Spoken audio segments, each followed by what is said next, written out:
നമസ്കാരം. News independent speed news 20ലേക്ക് സ്വാഗതം. വാർത്തകൾ വായിക്കുന്നത് ജനനി. ഇപ്പോഴത്തെ പ്രധാന വാർത്തകൾ. ഹിഗിൻസ് ആശുപത്രി വിട്ടു. അണുബാധയെ തുടർന്ന് ചികിത്സയിൽ കഴിഞ്ഞിരുന്ന Irish president Michael D Higgins ആശുപത്രി വിട്ടു. ഡബ്ലിനിലെ സെന്റ് ജെയിംസ് ആശുപത്രിയിലായിരുന്നു ഹിഗിൻസിനെ പ്രവേശിപ്പിച്ചിരുന്നത്. ഇംഗ്ലീഷ് ടൂറിസ്റ്റിന് ദാരുണാന്ത്യം. ഡബ്ലിൻ നഗരത്തിൽ വച്ച് ആക്രമണത്തിനിരയായ ഇംഗ്ലീഷ് ടൂറിസ്റ്റ് മരിച്ചു. ഓഗസ്റ്റ് 21-നായിരുന്നു 40-കാരനായ യുവാവ് ആക്രമിക്കപ്പെട്ടത്. നികുതിക്ക് മുൻപുള്ള വരുമാനത്തിൽ ഉയർച്ച. സെൻട്രൽ ബാങ്ക് ആസ്ഥാനത്തിന്റെയും 3 അരീനയുടെയും നിർമ്മാതാക്കളായ വാൾസ് കൺസ്ട്രക്ഷൻ ഹോൾഡിംഗ് ലിമിറ്റഡിന്റെ നികുതിക്ക് മുൻപുള്ള വരുമാനം ഉയർന്നു. 49% വർധനവാണ് ഉണ്ടായത്. കൌഡി ലിമറിക്കിലെ മോയിറോസിൽ പുതിയ ട്രെയിൻ സ്റ്റേഷന്റെ നിർമ്മാണത്തിനായി ആസൂത്രണ അനുമതി. കാൽവേയ്ക്കും ലിമറിക്കിനും ഇടയിലായിട്ടാണ് പുതിയ റെയിൽവേ സ്റ്റേഷന്റെ നിർമ്മാണം. വിദ്വേഷ പ്രസംഗങ്ങൾ തടയാൻ അയർലൻഡ് കർശന നടപടി സ്വീകരിക്കണമെന്നാവശ്യപ്പെട്ട് മനുഷ്യാവകാശ സംഘടന. ഇതിനായി പുതിയ നിയമം അവതരിപ്പിക്കണമെന്നാണ് ECRIയുടെ ആവശ്യം. വടക്കൻ അയർലൻഡിൽ അനധികൃതമായി ജോലി ചെയ്തതിനെ തുടർന്ന് അറസ്റ്റിലായത് 200-ലധികം പേർ. 2024 ഒക്ടോബർ മുതൽ ഈ വർഷം സെപ്റ്റംബർ വരെ 214 പേരാണ് അറസ്റ്റിലായിട്ടുള്ളതെന്ന് ആഭ്യന്തര വകുപ്പ്. ഓസ്ട്രേലിയയിൽ ഖനിയിലുണ്ടായ സ്ഫോടനത്തിൽ ഐറിഷ് സ്വദേശി മരിച്ചു. കാവൻ സ്വദേശിയും 59-കാരനുമായ ആംബ്രോസ് പാട്രിക് മക്മെല്ലനാണ് മരിച്ചത്. കൌണ്ടി ലാവോയിസിൽ വൻ ലഹരിവേട്ട. 8.1 മില്യൺ യൂറോയുടെ കൊക്കൈൻ ശേഖരവുമായി യുവാവിനെ പോലീസ് അറസ്റ്റ് ചെയ്തു. ഓൺലൈൻ തട്ടിപ്പിൽ അയർലൻഡിലെ യൂണിവേഴ്സിറ്റിക്ക് പണം നഷ്ടമായി. ഐറിഷ് ടെക്നോളജിക്കൽ യൂണിവേഴ്സിറ്റിക്കാണ് 98,500 യൂറോ അക്കൌണ്ടിൽ നിന്നും നഷ്ടമായത്.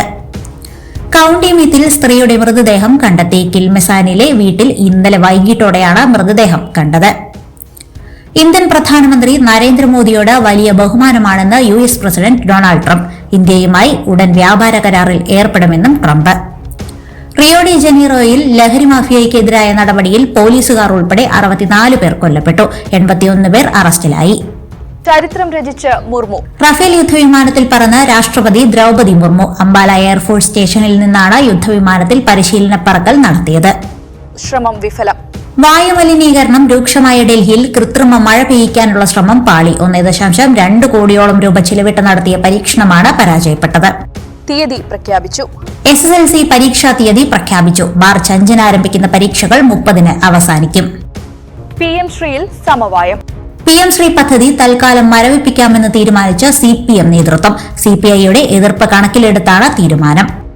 ശസ്ത്രക്രിയയ്ക്ക് വിധേയനായി ശ്രേയസ് അയ്യർ. ഇന്ത്യ ഓസ്ട്രേലിയ മത്സരത്തിനിടെ പരിക്കേറ്റ ശ്രേയസ് അയ്യർ ശസ്ത്രക്രിയയ്ക്ക് വിധേയനായി. സിഡ്നിയിലെ ആശുപത്രിയിലാണ് അദ്ദേഹമുള്ളത്. പാകിസ്ഥാൻ തോറ്റു. ദക്ഷിണാഫ്രിക്കയ്ക്കെതിരായ ആദ്യ T20 മത്സരത്തിൽ തോൽവി നുണഞ്ഞ് പാകിസ്ഥാൻ. 55 റൺസിനാണ് പാകിസ്ഥാനെ ദക്ഷിണാഫ്രിക്ക പരാജയപ്പെടുത്തിയത്. അയർലൻഡിൽ കാറ്റും മഴയും. അയർലൻഡിൽ വ്യാഴാഴ്ച അതിശക്തമായ മഴ. കോർക്ക്, കെറി എന്നീ കൌണ്ടികളിൽ യെല്ലോ വാർണിംഗ് പുറപ്പെടുവിച്ചു. കെറി, കോർക്ക്, വാട്ടർഫോർഡ്, വെക്സ്ഫോർഡ് കൌണ്ടികളിൽ കാറ്റിനെ തുടർന്ന് നാളെ യെല്ലോ വാർണിംഗ് ആണ്. മഴയ്ക്ക് ആശ്വാസം.